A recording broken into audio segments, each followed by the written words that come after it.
Kawawang Lebron binlock ng matigas na ulong kalaban ng trade. Malaking sampal to kay King James mga kapatid. Tila baliwala ang pay cut na gagawin niya sana. Halos lahat yata ng kupunan ayaw pa pormahin na ang LA at gusto din yatang maging miserable ang pagtatapos ng karera ni Lebron. Marami nga pong napataas ng kilay dito. Parang eto nga ang binabalak ng team na to. Halos wala nang ang mahakot na dekalibreng manlalaro si Lebron. Laging nasusulot o marahil medyo mabagal din ang aksyon ng pamunuan ng Lakers. Meron na nga sanang nakitang player na tiyak na papabor si Lolo. Disenteng nga po ang stats ng batang to. Pero black pa nga ang nangyari. Paano ba naman kasi mga kapatid, talagang todo pa presyo at pinapahirapan ng husto ang Lakers para kay Jeremy Grant. Handa nga po sanang pakawalan nila sila Dilo at Vanderbilt para kay Grant. Pero gusto pang kunin ang natitirang future picks ng LA sa 2029 at 2031. Sinupalpal nga po nila ang purple and gold sa katakot-takot na gustong kapalit para kay Grant. Matigas nga daw ang ulo ng Blazers dahil mistake nga daw ang ginawa nila kay Grant nang bigyan nila ng napakalaking kontrata. Ito nga po sana ang pagkakataon nila para maitawid ang maling yon sa pamamagitan ng pag-trade sa kanya. Pero talagang nagmamatigas pa ang Portland. Salary dump sana to para sa kanila pero hindi nga po yan ang tinitignan nila. Kaya umaasa na lang sila Lebron na makikita yan ng Blazers bago magtapos ang off-season. Medyo desperado na nga rin po ang Lake Show mga kapatid habang maaga pa dahil nasusulutan lang sila bigla ng ibang kupunan. Kayod kalabaw din si Lebron sa hakot kaya tinatawagan niya mismo ang mga manlalaro. Muntik niya na sanang makuha rin si Captain Clay dahil gusto rin ng tatay niya na sa LA siya bumagsak. Pero binaliwala lang din ang tawag ni Lolo. Medyo mabigat nga daw na team ang Lakers mga kapatid, baka nga daw matulad din si Clay sa Warriors kaya mas pinili niya ang Dallas. Tapos eto pa nga si DeMar DeRozan din na interesado din sana ang Lakers. Pero ang ending ay mas pinili niya pang dito mag-sign sa Sacramento. Katakot-takot tuloy na pangtotrol ang inabot ng LA dahil wala na nga daw silang makuwang manlalaro na dekalibre. Ayaw mapunta sa kupunan nila o pwedeng ayaw maging kampi si Lebron. Wala nga pong ibang magagawa ang Lakers nito kundi maghintay na lang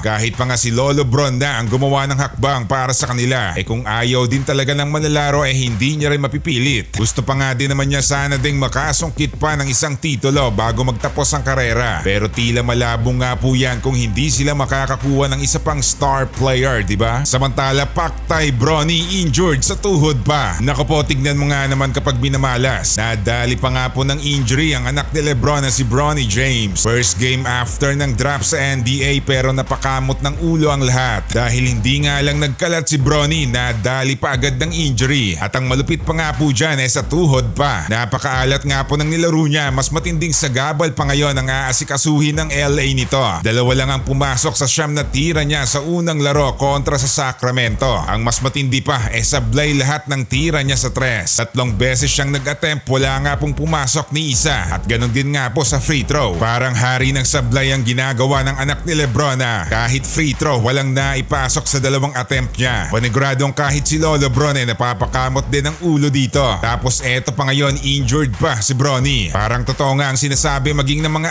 analyst na hindi pa hinog si Bronny at hindi pa dapat nagpa-drop sa liga ngayong taon. Malamang na hindi pa nga po masisilayan ng lahat na magkasamang maglaro ang mag-ama. Sa ipinakita nga po ni Bronny ngayon, maliwanag pa nga po sa sikat ng araw na hilaw pa ang mangyayari nga po ide-develop pa ng gusto si Bronny kaya dito nga muna siya ilalagay sa G-League sa South Bay Lakers. Tama nga din naman para mas matutukan pa ng sakto kung saan siya dapat mag-focus na role niya sa LA. Hindi nga po magsasayang ng panahon lalo na ang Lakers para isabak agad siya at ma-develop sa mismong game sa NBA. Isa nga po sa pinakamalaking prangkisa ang team na to. Kaya kung kakayanin kampyonato agad ang habol nila. Nandyan pa nga po si Lebron kaya susulitin nga po nila lahat ng pwede para lang masungkit muli ang titulo.